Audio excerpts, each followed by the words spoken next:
समझदार हैं और बहुत पढ़े लिखे हैं, और उस इशारे को जिन लेक्चरर और जो मेरी पार्टी के सीनियर लीडर हैं जिन्हें मैं बुलाना चाह रहा हूं, वो भी उस इशारे पर रोशनी डालेंगे। जी हाँ, कप्तान साहब का हुक्म हुआ, गुजारिश की जाती है नेताजी इफ्तिखार साहब से वो भी आए और अपनी मेहनत बताएं कि इस कैडर प्रोग्राम में उन्होंने रात दिन जो मेहनत की है, और उन्हीं की मेहनत का ये सिला है कि आज हम सब यहाँ मौजूद हैं। आज के सदर मोहतरम उत्तर प्रदेश मुख्य महासचिव और मेरे ज़िले के प्रभारी समीम उर्फ तुर्क एडवोकेट साहब, पश्चिम सचिव सादाब चौहान साहब, मेरे ज़िले के कप्तान फ़हीम एडवोकेट साहब, चौधरी फुरकान उत्तर प्रदेश सचिव, और सादाब राधना साहब, मुदस्सिर पटवारी साहब, और मेरी विधानसभा के अध्यक्ष मौलाना आदिल साहब, और हस्तनापुर विधानसभा अध्यक्ष मास्टर जी अफजाल साहब, मेरे भांजे राजा, और मंच पे बैठे हमारे तसव्वर साहब, और मेरे वार्ड जिला पंचायत भावी उम्मीदवार नेताजी हथरत साहब, अस्सलाम वालेकुम। हिंदू भाइयों को आदाब। साथियों, बड़ी देख के खुशी हो रही है कि मौलाना आदिल की जो टीम है बहुत सक्रिय टीम है, और मैं देखता हूँ अभी जिक्र कर रहे थे मौलाना के रात देखे ना दिन देखे, ये हकीकत है। अगर सबसे जो वेस्ट विधानसभा हमारी जिले की हैं वो नंबर 1 पर आती है विधानसभा किठौर और हस्तनापुर, जिसका नंबर 1 का काम है। और मैंने पहले भी जिक्र करा था कि ये मेरठ में नहीं, मैं कह रहा हूं पश्चिमी उत्तर प्रदेश में सबसे नंबर वेस्ट पे दोनों विधानसभा। मेरे दोनों कप्तान बहुत बढ़िया काम कर रहे हैं। तो साथियों, मैं एक बात बताना चाहता हूं आपको, छोटा सा एक शेर कहूंगा, उसके बाद मैं अपनी बात रखूंगा 2 मिनट के लिए। मिलेगी मंजिलें उवैसी जी, ये हम ईमान रखते हैं, हम अपनी रहनुमाई के लिए कुरान रखते हैं। गुलामों को बिठाया ऊंट पर, खुद चले पैदल, हम अपना रहनुमा ऐसा सुल्तान रखते हैं।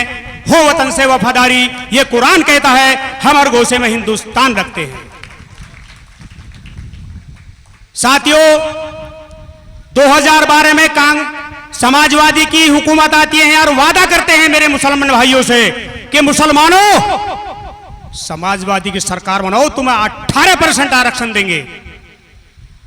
मैं कहना चाहता हूं अपने साथियों से कि जो तुमसे वोट मांगने आता है मेरा मुस्लिम भाई, वो कोई भी हो, आपने कॉलर पकड़ के उससे सवाल करना कि पहले 18% आरक्षण दो, हम उसके बाद वोट देंगे। क्यों नहीं सवाल करा मेरी कौम ने? क्या मतलब हमारा? क्या सरकार फुल बहुमत से नहीं थी? सपा की सरकार, मुझे बताओ मेरे दानिशर बैठे, फुल बहुमत से नहीं थी, 220 सीट थी। और उत्तर प्रदेश में बसपा की सरकार, सपा की सरकार, और केंद्र में कांग्रेस की सरकार, कोई काटने वाला था? मगर अखिलेश यादव जी ने प्रस्ताव कब भेजा? जब भाजपा की सरकार थी, उन्होंने खारिज कर दिया।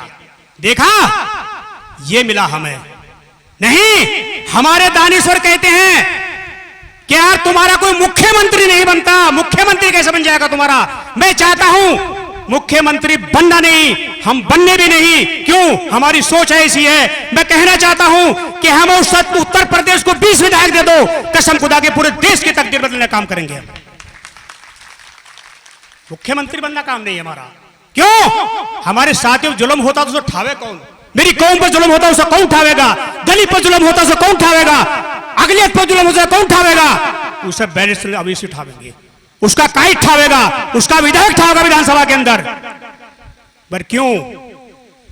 अरे 5 विधायक जीत जाएंगे तो फिर तुम करोगे क्या? ये सवाल मेरी कौम मुझसे करती है, मेरे कार्यकर्ताओं से करती है। उसे एक ही जवाब देना कि शेर एक ही होता जंगल में, वही काफी होता है। कौन उठाएगा हमारी आवाज? 120 विधायक हैं अपने और 35 विधायक मुस्लिम हैं तुम्हारी इस विधानसभा में। मुझे एक विधायक की आवाज उठाओ कि तुम्हारे हक में कोई आवाज उठाता मिलेगा? क्यों? वे दूसरे के नौकर हैं और नौकर मालिक से ऊपर नहीं होता। आज तक हुआ? मैं किराए की दुकान में रहता हूं, मेरा मकान किराया, दुकान मालिक ये कहते हुए कि इफ्तिकार भाई सुबह को आपको बर्तन बांधने हैं, तो बांधने का हक है मुझे, मैं एक अल्फाज भी नहीं कर सकता। क्यों? उसके खिलाफ नहीं बोल सकता। हम चाहते हैं मालिक बनो। और मालिक कहां बनेंगे? मालिक बनेंगे अपनी पार्टी, अपना झंडा, अपना डंडा। और मैं हिंदू भाइयों से कहना चाहता हूं, एक पार्टी का छोटा सा नारा है हमारा, एक पिता मां की संतान, एक पिता मां की संतान, हम सब के सब हैं इंसान। लेंगे देंगे हिस्सेदारी, नहीं करेंगे ताबेदारी। ताबेदारी मुर्दाबाद, गुलाम गुलामी मुर्दाबाद, दलाल दलाली मुर्दाबाद। हिंदू मुस्लिम थामे हाथ, आओ चले एम के साथ, हम सबको हक देने वाले मिलेंगे।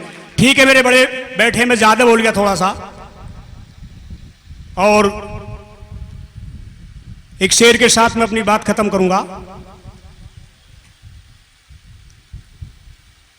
हमने चाहा ही नहीं वरना हालात बदल सकते थे, हमने चाहा ही नहीं वरना हालात बदल सकते थे। मेरी आंख के आंसू आपकी आंखों से निकल सकते थे, और हम तो ठहरे झील के पानी की तरह, और दरिया बनते तो बहुत दूर निकल सकते थे। अल्लाह हाफिज।